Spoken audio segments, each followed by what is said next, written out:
5.2 Part 1 Completing the Square. So before we talk about how to complete the square, I'm going to bring up a section that we discussed in the previous video, which is how we complete perfect square trinomials and how we handle and transform it to solve for x. So to start, a perfect square trinomial, as I said in the previous video, is basically this equation I've written below. M plus n squared can be translated into m squared plus 2mn plus n squared. Now, let's try this on an actual example to see if we can factor this. For example, x squared plus 14x plus 489 equals to 121. Now, the first thing to do is to factor. Now, you can either try to translate this into what we talked about last time, which is just ax squared plus bx plus c equals to 0. Or, if you can identify that this forms a perfect square trinomial, this is a perfect square trinomial, you can simply use the identity I've highlighted in yellow here and directly factor. So, if I break this down, I can see that this expression, x squared plus 14x plus 49, is actually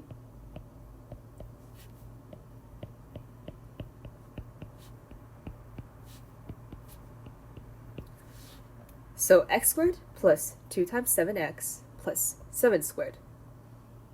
So really quickly, you can tell that my m is just 1x, my n is 7, and it forms a perfect square trinomial here. So I'm going to use identity, again I've highlighted in yellow, and directly turn this into x plus 7 squared equals to 121. Now, if you remember what I talked about in the beginning of section 5.1, the first thing you want to do when you see something like this is to simply apply a square root over both sides.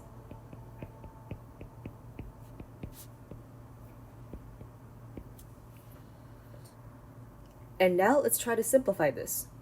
So the square root of x plus 7 squared is simply x plus 7. Now, what about the square root of 121? Again, if you remember what I talked about in the beginning of the video for 5.1, you would note to make sure that you indicate a plus minus here. You must know that both a negative and positive number when squared becomes a positive number. So you do not know whether this is a positive or a negative number. So simply indicate both, since you're not given more information. Now, x plus 7 equals to positive or negative 11. So, since there are two situations, we must solve for x twice. One for positive 11 and one for negative 11. So let's do that. So for positive 11, here, I can simply subtract 7 from both sides to give me x equals to 4. Now for negative 11, I can again subtract 7 from both sides in order to isolate x, and this gives me negative 18. So say that we have a situation when we cannot factor the given quadratic equation, or maybe you can, but it is very difficult to do so. So our solution is to convert our standard quadratic equation ax squared plus bx plus c equals to 0 into a perfect square trinomial. So given ax squared plus bx plus c equals to 0, and that a is 1, add this term b over 2 squared to both sides. Now, note, this is given a equals to 1. If a does not equal to 1, you should add a step before this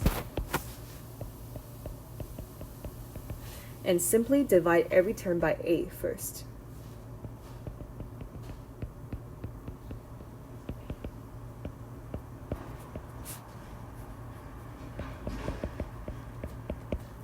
So let me prove why b over 2 squared applies to this situation. So let's say I have my general perfect square trinomial m squared plus 2mn plus n squared. And let's say m equals to 1. So m equals to 1. That would mean my 2mn is actually 2n. Now, here comes the question. 2n. How do I make it into n squared? It's very simple. 2n, I divide it by 2, and then I square it. So if I simplify this, I get a simple and squared. And that is why the formula states to add b over 2 squared to both sides. Now let's try to use this in a real question. So let's talk about the steps to completing this square in general. First thing to do, isolate the constant term on one side. So for example, in this example I'll talk about later, negative 24 will be our constant term per se, which is the c in a normal quadratic equation expression. And then, apologies, that is incorrect. And then add the term b over 2 squared to both sides. And then finally complete the square and solve for x. So let's use this example and try. Starting off, I'm going to isolate my constant term by adding 24 on both sides.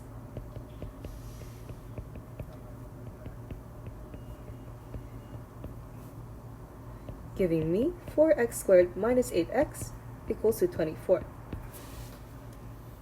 Now, before I add the term b over 2 squared, I must first simplify the situation by dividing everything by my term a. If you don't divide by the term a, it'll be a very complicated mess, so I advise you to always do that if your ax squared plus bx plus c's a is not 1. So let me drag this over here. If I divide everything by 4, I will get x squared minus 2x equals to 6. Now, I'm going to identify what my a and b is so that I can move forward fast. So my a is 1, which is a good thing. That means I can use my formula. My b is going to be negative 2. Note that I included the negative 2.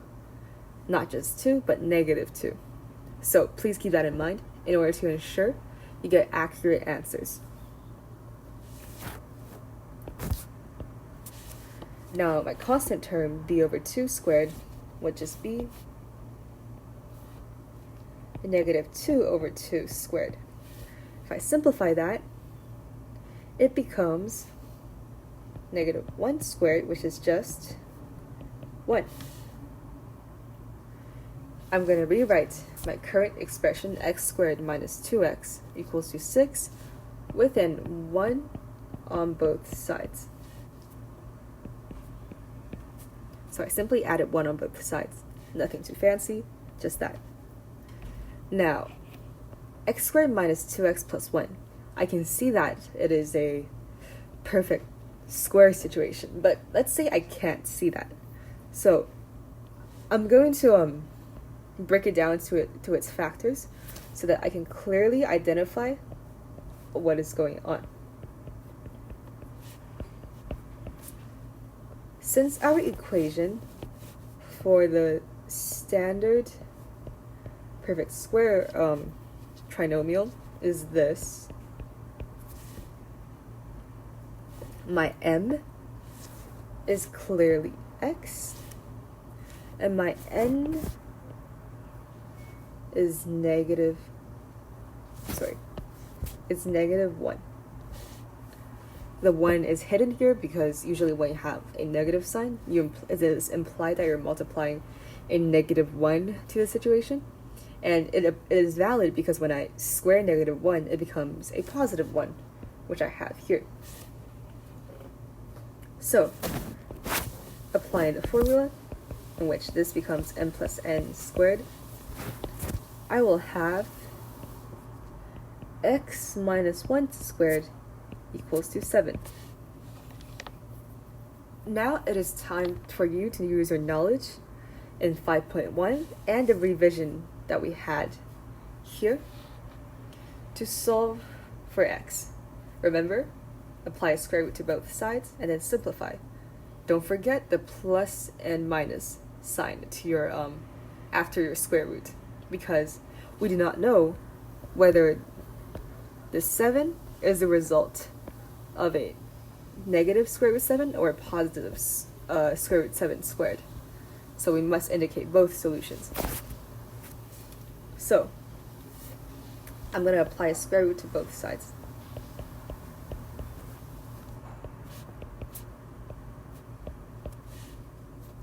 With a plus minus sign in the front. Simplifying that, I get this. Now it's time for me to diverge to my two x's, one in which the square root of 7 is a positive number, and one in which it's negative square root of 7. So,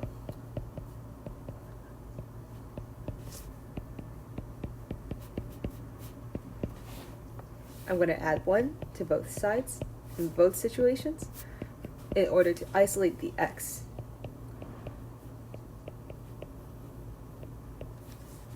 And on my other side, I'm going to have the opposite.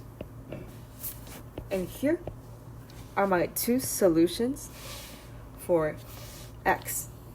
1 plus square root of 7 and 1 minus square root of 7.